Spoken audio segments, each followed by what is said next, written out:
மிக முக்கியமான பிரச்சனை என்ன அப்படின்னு பாத்தீங்கன்னா போதைப் பொருள் கஞ்சா. கஞ்சா எங்க பார்த்தாலும் கிடைக்குது. ஒவ்வொரு வீதிக்கு மூளை போனாலும் கஞ்சா கிடைக்குது. இது ஏன் இவ்வளவு பெரிய பிரச்சனை சொல்ல தெரியுங்களா?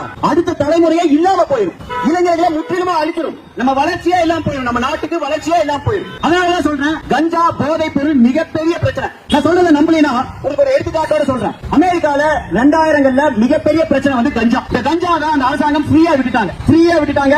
நிறைய இடத்துல வந்து லீகல் பண்ணிட்டாங்க. லீகலா பண்ணனால என்ன ஆகுது அப்படின்னா கஞ்சா எளிதா கிடைக்க ஆரம்பிச்சது. கஞ்சாவை கேட்வே ஆஃப் ட்ரக்ஸ்னு சொல்லுவாங்க. கேட்வே ஆஃப் ட்ரக்ஸ்னா என்ன அர்த்தம் அப்படின்னா இந்த கஞ்சா வந்து பயன்படுத்த ஆரம்பிச்சானா அடுத்தடுத்து பெரிய போதைப் பொருளுக்கு போக ஆரம்பிப்பான். முதல்ல கஞ்சா யூஸ் பண்ணுவா, அப்புறம் அப்படியே ஹெரோயின் போவா, அப்புறம் அப்படியே ஓபியம் போவா, அப்படியே அவன் பிரவுன் சுகர்னு அடுத்தடுத்த லெவல் போயிட்டே இருப்பான். இதனால என்ன ஆகுது அப்படின்னா அமெரிக்கால இப்ப கஞ்சாவை தாண்டி சிந்தட்டிக் ட்ரக்ஸ் எல்லாம் ரொம்ப ஈஸியா கிடைக்குது. எந்த வீதிக்கு போனாலும் இந்த சிந்தட்டிக் ட்ரக்ஸ் ஈஸியா கிடைக்குது. இதனால என்ன ஆகுது அமெரிக்கால இந்த சிந்தட்டிக் ட்ரக்ஸ்னால மட்டும் அமெரிக்கால ஒவ்வொரு வருஷமும் 60,000 பேர் சாகுறாங்க.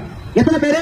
அமெரிக்கால 60,000 பேர் சாகுறாங்க. இப்ப இந்தியாவுக்கு வருவோம். இந்தியால இப்ப கஞ்சா ரொம்ப எளிதா கிடைக்குது. இதை நம்ம அப்படியே விட்டுட்டோம்னா என்ன ஆகும் தெரியுங்களா? இன்னும் 10 வருஷத்துல இந்தியாவிலையும் சிந்தட்டிக் ட்ரக்ஸ் வந்து இந்த ஜாஃபர் சாதிக்க பிடிச்சாங்க பாத்தீங்களா? அவன் அந்த மாதிரி போதைப் பொருள் விற்கிறவன் தான். அந்த ட்ரக்ஸ் எளிதா கிடைக்க ஆரம்பிச்சுன்னா என்ன ஆகும் தெரியுங்களா? அமெரிக்கால ஒரு வருஷத்துக்கு 60,000 பேர் சாகுறான். ஆனா இந்தியா மக்கள் தொகை எத்தனை பேர் சாவாங்க தெரியுமா? ஒரு வருஷத்துக்கு 6 லிருந்து 10 லட்சம் பேர் சாவான். எவ்வளவு பேர் சாவான்? 6 லிருந்து 10 லட்சம் பேர். அந்த 10 லட்சத்துல ஒருத்தன் நம்ம அண்ணனாவோ தம்பியாவோ குழந்தையாவோ இல்ல பேரனாவோ இருப்பான். அதனாலதான் சொல்றேன், இந்த கஞ்சா மிகப்பெரிய பிரச்சனை. இதை தடுக்க ஆகணும்.